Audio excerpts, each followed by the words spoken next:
Hola,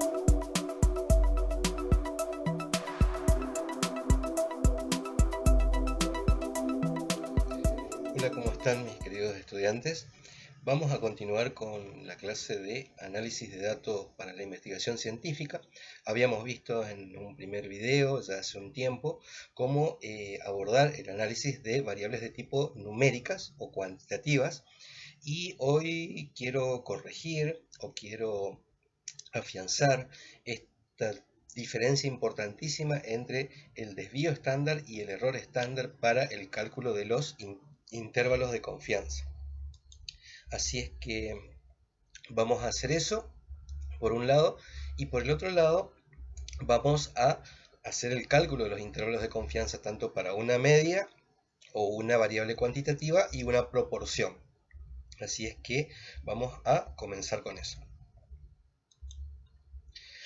Entonces, esta diferencia que existe entre calcular los intervalos de confianza para una variable numérica y con el error estándar y con el desvío estándar, es muy importante identificarla. ¿Por qué? Porque cuando calculamos los intervalos de confianza con el desvío estándar, estamos hablando exclusivamente de la distribución de los datos alrededor del promedio, pero de la muestra con la que estamos trabajando. Ahora, cuando calculamos el error estándar, estamos calculando cómo podría estar distribuida un conjunto de promedios alrededor de una media, que es la que nosotros calculamos, y con eso, la que calculamos con la muestra, y con eso nosotros podemos hacer una inferencia en la población. En estadística, desviación típica, también conocida como desviación estándar, representada de manera abreviada por la letra griega minúscula sigma o la letra latina S, así como por las siglas SD, Standard Deviation, en algunos textos traducidos en inglés. Es una medida que se utiliza para cuantificar la dispersión de un conjunto de datos numéricos, pero estamos hablando alrededor esa dispersión. Supongamos yo tengo una línea, tengo un promedio, y cómo están dispersos, qué tan cerca o qué tan alejados están de ese promedio los datos que he recolectado en la muestra. Cuando hablamos del error estándar de la media, y su nombre ya lo dice, error estándar de la media, cuantifica las oscilaciones de la media muestral. O sea que si cuando obtenemos el intervalo de confianza calculado con el error estándar, lo que estamos haciendo es una inferencia con los datos que tenemos, estamos haciendo una inferencia en la población. Como habíamos dicho en clases anteriores, nosotros por ahí no conocemos el verdadero promedio, supongamos, del peso de una población X.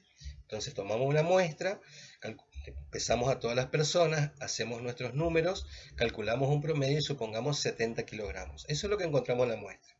Más o menos 10 kilogramos, ¿sí? Entonces por un lado tenemos 60 y por el otro lado tenemos 80, ¿sí? Ese es el intervalo de confianza en la muestra. Hacemos nuestros numeritos, calculamos el error estándar.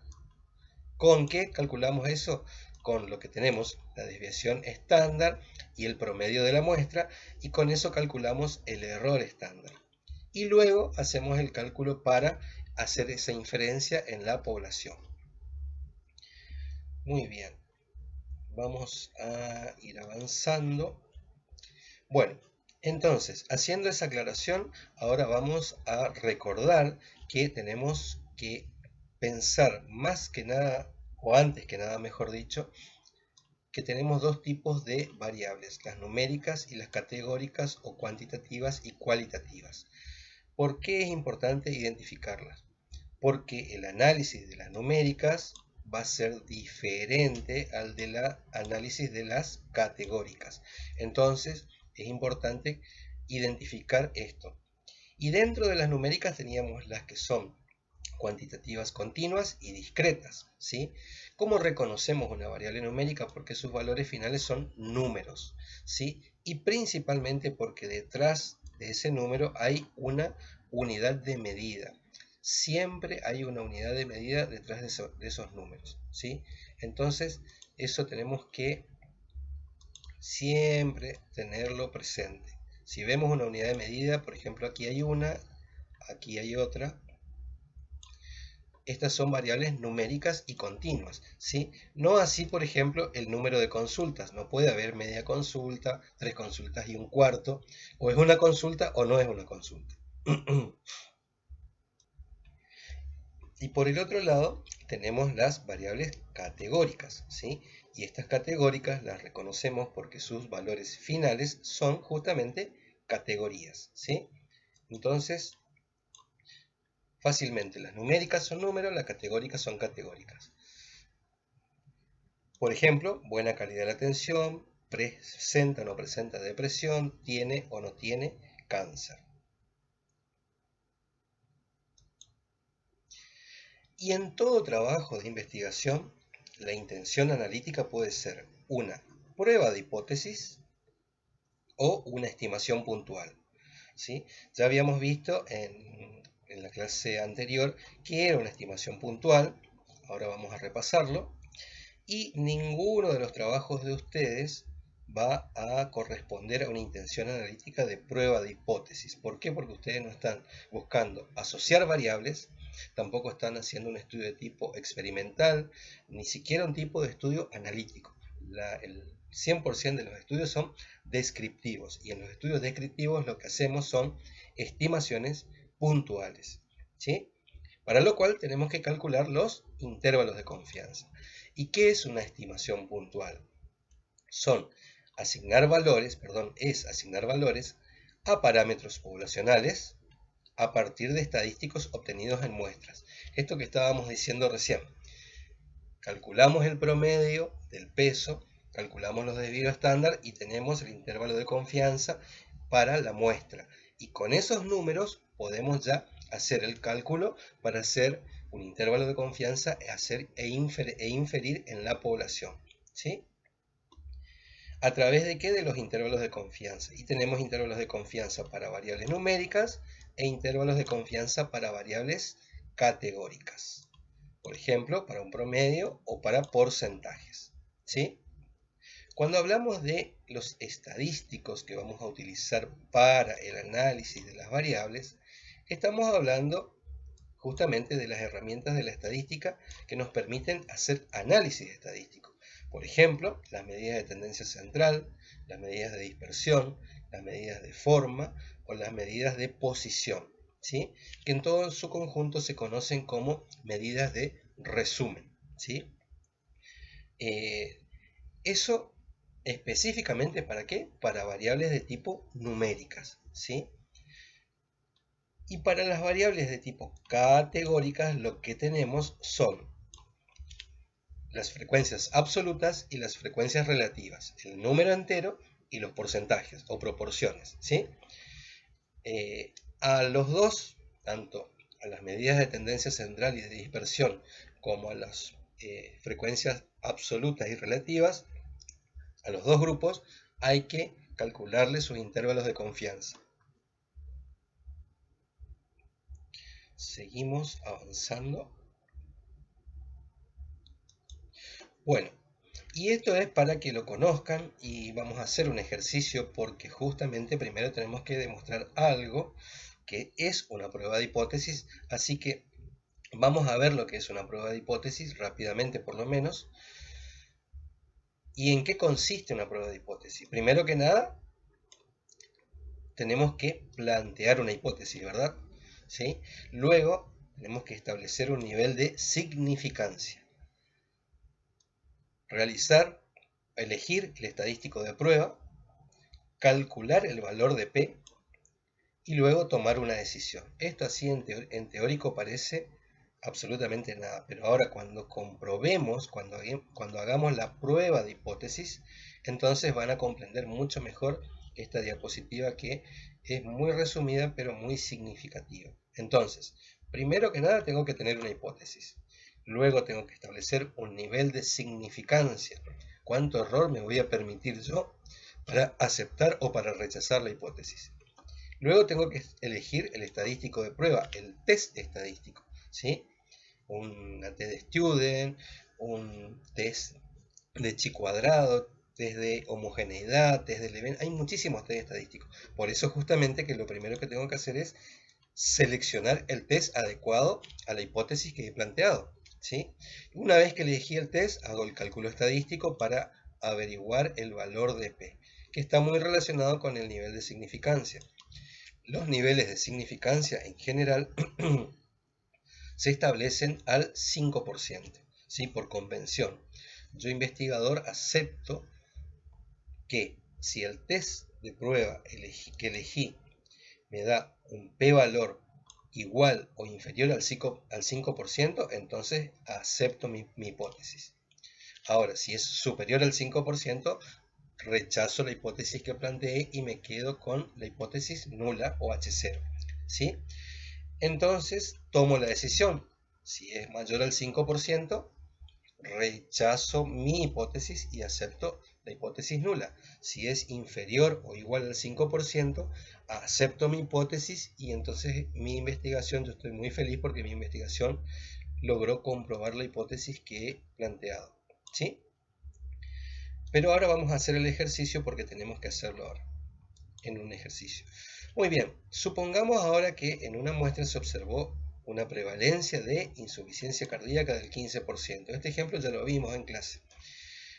No sabemos el verdadero valor en la población. ¿Por qué? Porque yo seleccioné una población, establecí mis criterios de inclusión, exclusión y eliminación, hice un cálculo de tamaño muestral y de esa población de 100 extraje o seleccioné 70 personas que reunían los criterios de inclusión, exclusión y eliminación y extraje 70 al azar por un muestreo aleatorio simple, ¿sí?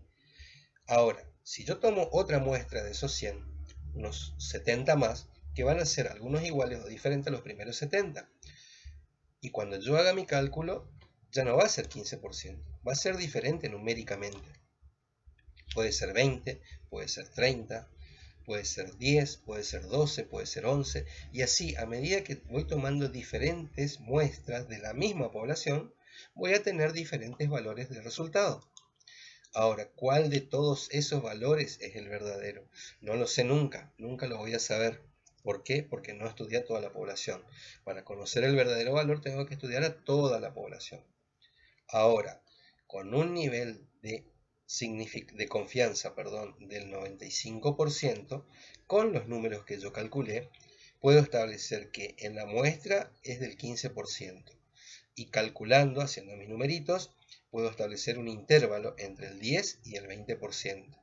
O sea que es muy probable que el verdadero valor, en este caso de un porcentaje, de una proporción, de una enfermedad, esté entre el 10 y el 20%. Puede ser el 11, el 12, el 13, el 14, el 15, el 16, el 17, el 18. Pueden ser todos esos valores hasta el 20.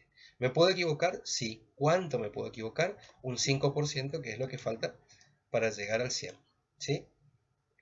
Por eso es que es tan importante el cálculo de los intervalos de confianza. Y este es un ejemplo para una variable categórica, presencia o ausencia de una enfermedad, ¿sí? Dicotómica.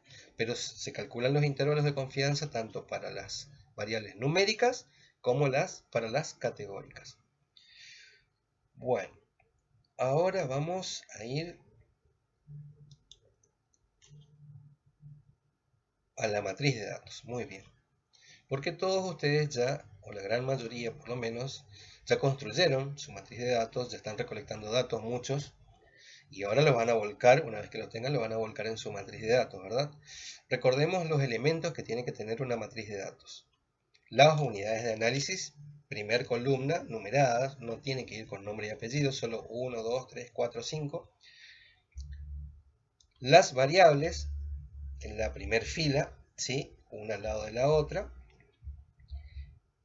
Y los valores finales que van a ir en cada una de las celdas donde se une la unidad de análisis con las variables, ¿sí? En esa unión, en cada una de las celdas, vamos a colocar los valores finales codificados en algunos casos, en otros casos Excel nos permite escribir la palabra, eso ya es bastante variable. Lo que siempre nosotros recomendamos es de que lo codifiquen con números, lo cual no significa que si una variable es categórica pase a ser numérica, solamente está codificada. Y lo otro que tenemos que tener en cuenta es que si vamos a trabajar con un software, hay muchos software estadísticos que solamente admiten números, ¿sí? En este caso nosotros vamos a trabajar un ejemplo en Excel y también vamos a trabajar ejemplos con Epidat, que para mí es bastante sencillo de manejar, es gratuito, se puede descargar gratuitamente, solamente hay que conocerlo y saber dónde buscar las ventanitas para que nos analice de la forma en que nosotros pretendemos analizar. Muy bien, así es que ahora vamos a ir a, bueno, acá tienen la matriz de datos. Vamos a correr esto. ¿Sí? Como les decía, las unidades de análisis van en la primera columna, solamente numeradas, y luego van las variables en la primera fila, ¿sí? Una al lado de la otra. Y en cada casilla o en cada celda, aquí se va colocando la edad, el sexo, el grado académico, el conocimiento de diabetes, la antigüedad, etc. ¿Sí? Bueno, muy bien. Ahora entonces vamos a ir a una matriz Excel. Así es que voy a cerrar un momento esto, pauso el video mientras coloco la matriz Excel. Bueno, acá estamos entonces en la matriz Excel y esta es la matriz, como vieron. Acá tenemos todas las variables, esta matriz ya la conocen ustedes y acá tenemos las unidades de análisis. En función a esto entonces vamos a realizar algunos cálculos, ¿sí? Primero que nada vamos a hacer un cálculo de las variables numéricas. Para eso les voy a cambiar el color un poquito a las variables numéricas, le voy a poner un color para distinguirlas. Voy a ponerle este color. Esta es numérica, esta también y esta también. Estas serían las variables numéricas, ¿no? Como ven, acá están codificados edad en años, entonces se colocan solamente los numeritos. El sexo tiene dos valores, masculino y femenino, y están escritas, ¿no? No están codificadas.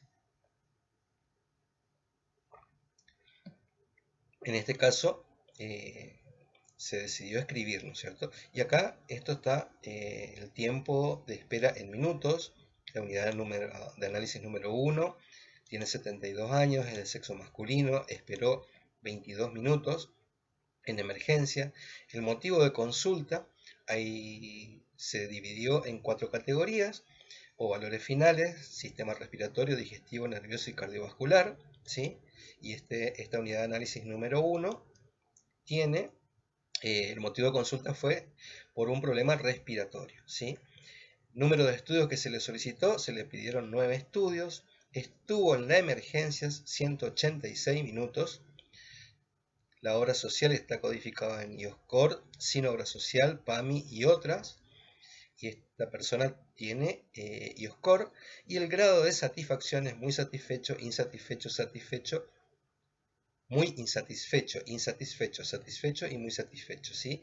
Y en este caso esta persona se fue muy insatisfecho.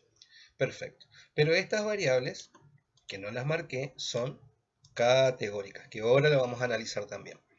Ahora vamos a trabajar con las numéricas. ¿Qué es?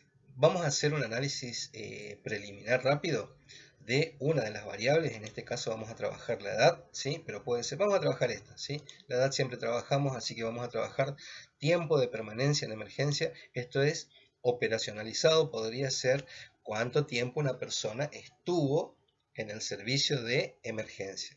Esto es permanencia, no es permanencia. Acá lo vamos a corregir. Permanencia, ¿sí? Cuánto tiempo estuvo en minutos la persona internada, bajo observación, etcétera, ¿sí? Bueno, vamos a hacer el cálculo entonces de esta variable. Para ello podemos ir acá a la ventana datos, aquí arriba, hacemos clic en esta pestaña y se nos despliega todas estas opciones, ¿sí? Y acá tenemos una opción que es análisis de datos. Si ustedes no lo tienen en su Excel, es muy simple, van aquí arriba, archivo, hacen clic, van a opciones aquí abajo, a ver si yo no les tapo. Bueno, ahí ya salí de la pantalla, así que ahora lo que vamos a hacer es, volvemos nuevamente aquí a datos, y les decía que aquí tienen la herramienta para análisis de datos en Excel. Si no tienen habilitada esta pestaña, lo que tienen que hacer es muy sencillo, vienen aquí arriba a la izquierda, en archivo, hacen un clic y van a la ventana de opciones, ¿sí? Aquí. Hacen un clic allí, se despliega esta ventana, aquí van a complementos y luego a complementos de Excel, ir a complementos. Y si no tienen activada entonces la pestaña de análisis de datos es porque está desactivado el complemento, ¿sí? No lo tienen marcado, entonces lo único que tienen que hacer es marcarlo, aceptar y ya automáticamente les aparecerá esta ventana de análisis de datos, ¿sí? Bueno, una vez hecho eso entonces vamos a hacer un clic allí y vamos a pedirle, fíjense que tienen muchos elementos acá para utilizar para analizar diferentes cosas, pero en este caso en particular le vamos a pedir una estadística descriptiva, ¿sí? O sea, marcamos estadística descriptiva, aceptamos y lo que nos va a pedir es el rango de entrada, ¿sí? Una vez que se despliega esta ventana, nos pide el rango de entrada, hacemos un clic aquí en este cuadrito y seleccionamos solamente los números, desde el primero hasta el último, ¿sí? Una vez que hacemos eso, nuevamente aquí le vamos a pedir un resumen de estadística, ¿sí? Marcamos allí resumen de estadística y le vamos a pedir un rango de salida, ¿sí? Esto generalmente viene desactivado, así que lo activamos, rango de salida, hacemos un clic aquí en este cuadrito y le voy a pedir que me lo resuma exactamente aquí, ¿sí? Nuevamente aquí y solamente nos queda aceptar. Entonces, rango de entrada, resumen de estadística, rango de salida, donde nosotros queremos ver la información y aceptamos. Y ya van a ver muy bien. Acá ya tengo un pequeño resumen, voy a sacarle un poco algunos decimales.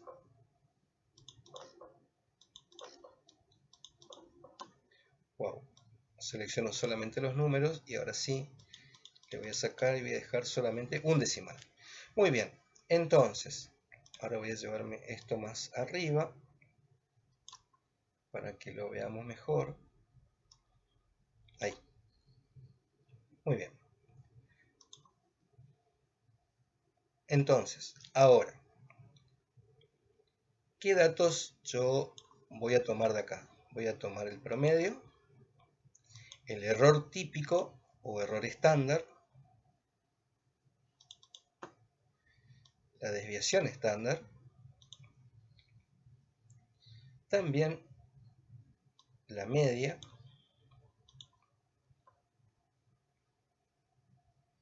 la kurtosis, el coeficiente de asimetría, y bueno, también puedo tomar el mínimo y el máximo.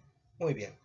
Fíjense que 90 unidades de análisis teníamos, o sea, 90 datos, pueden ser resumidos con 1, 2, si utilizamos estos dos, este tercero ya no sería necesario, 3, 4, 5, 6, 7. ¿Sí? Por eso se los conoce como medidas de resumen, ¿sí? Porque un gran conjunto de datos yo puedo resumirlos con estos numeritos, ¿sí? ¿Hay otras formas de calcularlo? Sí, puedo seleccionar acá, esto es igual al promedio, hago un doble clic y selecciono solamente los números, le doy Enter y acá ya tengo el promedio, que es el mismo que este, ¿no? Así es que sacamos esto y ahora vamos a analizar un poco qué nos dicen estos datos. Estos datos, ¿qué nos están diciendo? Eso es lo que vamos a analizar ahora.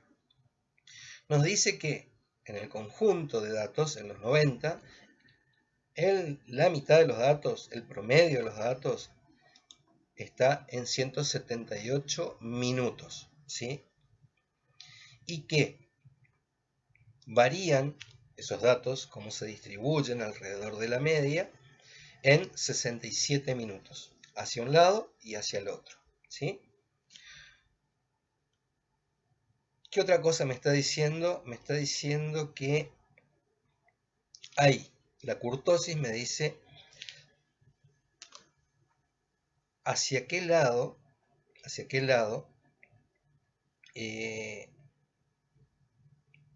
perdón, me dice si la curva es más aplanada o más alta. Y el coeficiente de asimetría me dice hacia qué lado hay una cola un poco más larga de la campana de Gaussiana. ¿Sí? ¿Recuerdan el primer video?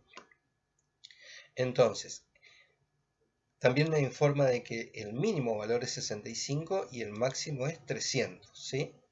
Y no hay 90, hay 89 datos. ¿Sí? Claro, porque comienza recién acá en el número 3, por eso yo vi allá, pero yo vi acá el 90, 91, por eso dije 90, pero son 89 datos, acá están los números, ¿sí? 89 datos. Perfecto. Ahora, ¿qué utilizo yo para escribir, para redactar mis resultados? Podría utilizar el promedio y el desvío estándar, ¿no? Ahora, ¿qué es lo que necesito saber con certeza si puedo utilizar el promedio y el desvío estándar? Tengo que saber si la distribución de este conjunto de datos, y esto es para todas las variables numéricas, se comportan más o menos como una campana gaussiana. Eso es lo que tengo que comprobar, ¿sí? Y eso es lo que le decía hace un ratito, que vamos a hacer una prueba de hipótesis para comprobar si la distribución de este dato en particular, de estos datos en particular, se comportan más o menos como una campana gaussiana, ¿sí? O sea que tienen una distribución normal. Eso es lo primero que tengo que saber. Y en caso contrario, si no tuviese una distribución normal, lo que utilizaría, sería la mediana. Pero más que la mediana, podría utilizar una medida de posición.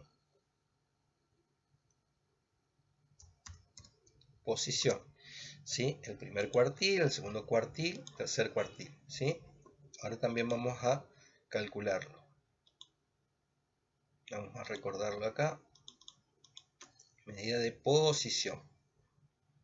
Bueno, vamos a mirar de alguna manera, vamos a copiarnos esto, copiar, y vamos a trabajar en una hoja nueva para tratar de indagar si tiene una distribución normal, ¿sí? Lo que vamos a tratar de hacer entonces es tratar de ver si esta variable tiempo de permanencia en emergencia en minutos tiene visualmente la forma de una campana de Gauss, ¿sí? Vamos a intentar hacerlo. Para eso entonces vamos a ir nuevamente a la pestaña datos, aquí arriba, análisis de datos, y en este caso lo que le voy a pedir no va a ser ya la estadística descriptiva, sino un histograma, ¿sí? Voy a aceptar. Y aquí nuevamente me va a pedir el rango de entrada, hago un clic allí, selecciono solamente los números, del primero al último, nuevamente un clic aquí, le voy a pedir el que me cree el gráfico, aquí dice crear gráfico, y le vamos a pedir el rango de salida, que va a ser exactamente aquí, ¿sí? Bueno, primero tengo que marcarlo y luego, una vez que tengo eso, tengo el rango de entrada, solamente los números, rango de salida aquí y crear gráfico. Le doy a aceptar. Bueno, rango de entrada, vamos a pedirle nuevamente. Creería que con eso estaría. Aceptar. Muy bien. No sé por qué me salió el gráfico tan lejos, pero... ¿Qué es lo que hizo Excel? Fíjense. Categorizó la variable que era numérica, ¿sí? Y colocó una frecuencia, ¿sí? Estas son categorías. Acá hay de 65 años hasta 90 años. Acá hay de 91 hasta 116. Y esta es la frecuencia que hay de cada uno, ¿sí? Y eso es lo que graficó, ¿sí? Ahora vamos a estirar un poquito este gráfico para poder ver si visualmente tiene la forma de una campana. Y como habíamos dicho, de acuerdo al cálculo de el análisis descriptivo, acá teníamos algunos datos ya. Habíamos dicho que el coeficiente de asimetría, cuando era positivo, era porque tenía cierta tendencia hacia la derecha, ¿sí? O sea, hay más datos acumulados hacia la derecha, por eso se dice que la cola es más larga, ¿sí? Tiene más o menos una forma, pero luego se dispersa, ¿no? De todas maneras, visualmente este gráfico, primero que tienen que estar todas las columnas pegaditas porque recordemos que es una variable cuantitativa continua, ¿sí? No hay espacio, no debería haber espacios en las columnas. Entonces vamos a la pestaña, bueno, no sería vista. Vamos a seleccionar ahí está, ahora sí, seleccionamos el gráfico, vamos a formato, perdón, a diseño de gráfico, y acá tenemos un diseño rápido. Y el que elegiríamos sería este, ¿sí? El diseño número 8, ¿sí? Ahora sí. Pero de todas maneras, como podemos observar, no es que tiene una forma acampanada, ¿no? O si no, tendría una campana que sería acá mucho más larga. Así es que, en función a los datos numéricos que tenemos de kurtosis, que es una curva media planadita, y de coeficiente de simetría, que es positivo, y aunque no está muy lejano al cero, de todas maneras se puede observar de que hay una tendencia hacia la derecha, ¿no? De acumulación de datos hacia la derecha, ¿sí? Bueno, con esto entonces ya más o menos, de todas maneras, no tendríamos que conformarnos con esto, sino lo que tenemos que hacer es comprobar con una hipótesis, y por eso les decía que vamos a hacer el ejercicio ahora en EPIDAT, comprobar con una hipótesis y utilizar un test estadístico para ver si la distribución es o no es normal, ¿sí? Pero ya con esto ya nos tenemos una idea más o menos bastante clara de que no lo es, pero tenemos que comprobarlo. Es una hipótesis justamente, nos da una idea, es lo que estamos observando visualmente, es el gráfico que creó el programa, pero tenemos que comprobarlo con un test estadístico. Y eso es lo que vamos a hacer dentro de un ratito. Muy bien, pero antes de ir al EPIDAT, vamos a repasar esto que habíamos visto del contraste de hipótesis, porque lo primero que vamos a hacer cuando ingresemos a EPIDAT, vamos a comprobar si esto que observamos en la curva tiene una distribución normal. ¿Por qué quiero hacer esto? Porque esta es la manera correcta de hacerlo. Si más allá de que ya calculamos, de que tenemos una curva que visualmente parece normal, hay algunos datos que me llamaron la atención. Primero que la mediana, la moda y el promedio o la media son diferentes, ¿sí? Eso me da la idea de que la distribución del todo normal no es, ¿sí? Ya les dije también de que la distribución exactamente normal, promedio, mediana, moda exactamente iguales, son muy poquitas las variables que yo vi por lo menos de que eso ocurre. Pero acá había una discrepancia interesante. Entonces, lo ideal es hacer la prueba de hipótesis, el contraste de hipótesis. Y el primer paso, habíamos dicho que era plantear una hipótesis. La hipótesis del investigador, cuando estamos haciendo un contraste de hipótesis, siempre es una hipótesis de diferencias, ¿sí? La hipótesis del investigador siempre es una hipótesis de diferencias. Yo planteo la hipótesis de que la distribución de la variable tiempo de espera, pues acá no es, esto era de permanencia. De permanencia en minutos no es una distribución normal, ¿sí? O sea, ¿qué estoy planteando yo?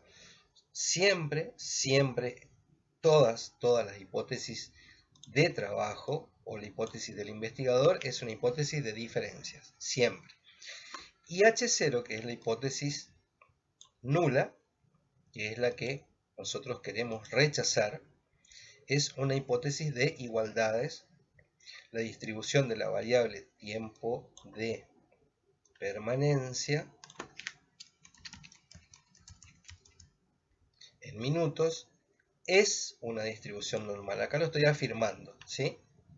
Así es que ahora, segundo paso, establezco un nivel de significancia. Ya les dije, puede ser del 5% o una proporción, es lo mismo decir 0,05, ¿sí? Luego elijo el estadístico de contraste y en este caso para EPIDAT se llama Shapiro-Francia, ¿sí? Ya lo vamos a conocer. Si utilizamos otro software podría ser Smirnov-Kolmogorov, ¿sí? Smirnov-Kolmogorov, por ejemplo en SPSS, ¿sí? Muy bien, esto me quedó colgado. Lo que tengo que es ahora hacer el cálculo de el estadístico y luego tomo una decisión, ¿sí? Luego tomo una decisión. Muy bien, vamos a ir haciendo esto. Voy a compartir nuevamente con ustedes toda la pantalla. Voy a cerrar esto primero. Captura de ventana, cierro, muy bien. Y ahora voy a captura de pantalla, perfecto. Ahí está. Muy bien, vamos a EPIDAT, ¿sí? Vamos a esta ventana de módulos y en esta pestaña que dice inferencias sobre parámetros, en este caso fíjense que acá dice contraste de normalidad, ¿sí? O sea que voy a contrastar una hipótesis con la normalidad. Bueno, me pide que cargue la matriz, abrir los datos, aquí hago un clic, voy a examinar. Y acá yo ya la tenía preparada, ¿sí? Pero es como buscar cualquier documento que uno tiene en la computadora, ¿sí? Acá ya tengo la matriz cargada, entonces le doy a abrir y me va a cargar todas las variables aquí, fíjense, ¿sí? Y la que yo estaba analizando, o la que quiero analizar, perdón, es tiempo de permanencia en emergencias. La selecciono y voy a resumir. Cargo y aceptar. Muy bien, fíjense, ya EPIDAT por defecto marca Shapiro Francia, ¿sí? Si fuese otro software, ya les digo, podría ser otro el estadístico, no es que tiene otro nombre, es otro estadístico, pero que calcula exactamente la normalidad de las observaciones. Le doy a calcular, muy bien, y el valor de P es de 0,04, ¿sí? 0,004, muy bien. Ahora voy a ir entonces a anotar aquí, es 0,004. Eso es una proporción. Si yo corro dos lugares la coma, dos decimales, ¿sí? Eso sería igual a un 0,4%, ¿sí? Muy bien. ¿Qué era lo que yo establecí como nivel de significancia para aceptar la hipótesis? La mía, la del investigador H1, la hipótesis de trabajo, yo voy a aceptar que la distribución de la variable tiempo de permanencia no es una distribución normal si el valor del estadístico de contraste es igual o inferior al 5%. Y en este caso es muy inferior al 5%. O sea que, ¿cuál es la hipótesis que voy a rechazar? La de la hipótesis nula, ¿sí? Tomo una decisión. ¿Cuál es la decisión? Copio esto y lo escribo. Con una probabilidad del 0,4%, con una probabilidad del 0,4%, bueno, esto tendría que ser todo con minúscula, ¿no? Le vamos a poner así, minúscula, mayúscula, coma, y ahora sí me copio la distribución de la variable tiempo de permanencia en minutos. No es una distribución normal. Bueno, fíjense lo importante, ¿no? Lo importante de hacer el cálculo con un estadístico, ¿sí? Con un test estadístico, porque si yo me basaba solamente en la curva que generé con el Excel, seguramente ya estaba equivocado, ¿sí? Entonces, esa es la decisión que tomé, ¿sí? Muy bien. Entonces, ya estoy en condiciones de decir que, y lo mismo tengo que hacer para todas las variables de tipo numéricas, ¿eh? Tengo que hacer el contraste de hipótesis, y ahí ya voy a saber si efectivamente esto tiene una distribución normal o no. Muestro de vuelta, cálculo, voy a la pestaña módulos, inferencia de parámetros, contraste de normalidad, ¿sí? Examinar, perdón, no es examinar, sino primero que nada voy a cargar mis datos nuevamente, pero ya están cargados, ¿sí? Voy a sacar el tiempo de permanencia y voy a hacer lo mismo con el tiempo de espera en minutos. Le doy a aceptar, lo cargo a resumir, perdón, y le doy a aceptar. Luego a calcular 0,04, ¿sí? Fíjense que las probabilidades, los estadísticos son diferentes, ¿no? Pero también el tiempo de espera en minutos tampoco tiene una distribución normal. Entonces aquí están adquiriendo, por lo menos con estas dos variables, vamos a seguir calculando, con estas dos variables yo voy a utilizar un estadístico de, perdón, una medida de posición, contraste de normalidad nuevamente, y ahora, ¿cuál era la otra? La edad. No, primero tengo que sacar esta y cargo edad, aceptar, calcular 0,02, ¿sí? Esto es un 2%, sigue siendo. Fíjense que la edad se aproximó ya bastante a la curva normal, ¿sí? Vamos a módulos, creo que no me quedaba ninguna otra, pero vamos a mirar. Tiempo de permanencia, motivo, número de estudios diagnósticos. Número de estudios diagnósticos también era numérica.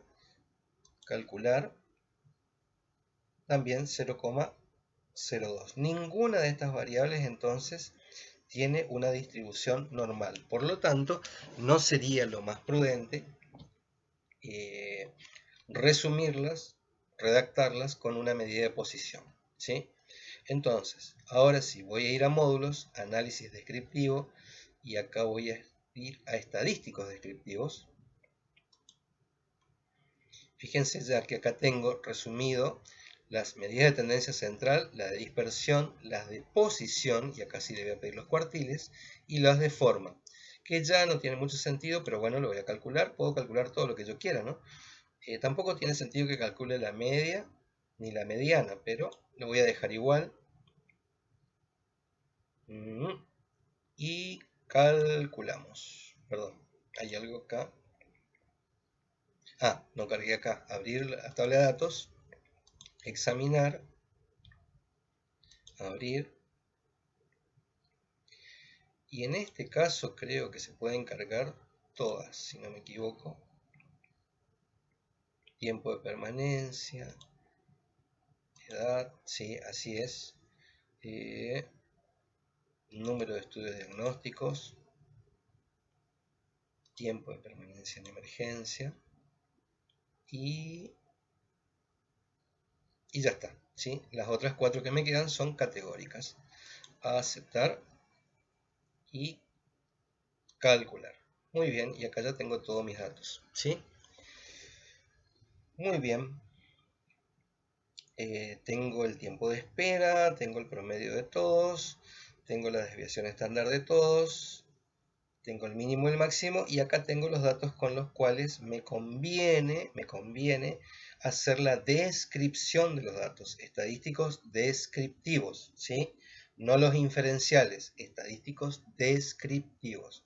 Repito, estadísticos descriptivos, no son los inferenciales, o sea que estos otros numeritos que están acá, la mediana, el desvío estándar, me van a servir a mí ¿para qué? Para calcular los intervalos de confianza. Que de todas maneras ahora lo vamos a calcular con el EPIDAT, ¿sí? Pero si no lo tuviera, me van a servir para calcular los intervalos de confianza. Pero para describirlos, me sirven los cuartiles, ¿sí? Que ya los tengo acá. ¿Qué significa esto? Supongamos la variable edad, que el 25% de las unidades de análisis de la muestra tiene 32 años y menos. Que el 50%, y esto coincide con la moda seguro, con la mediana, 50,102, es de 50 años y menos, y que el 75% de la muestra tiene entre 63 años y menos, y el resto tiene 63 años y más, ¿sí? Así es como podemos describirlos. Muy bien. Bueno, muy bien, vamos a llegar hasta acá con este video para no ser tan extenso.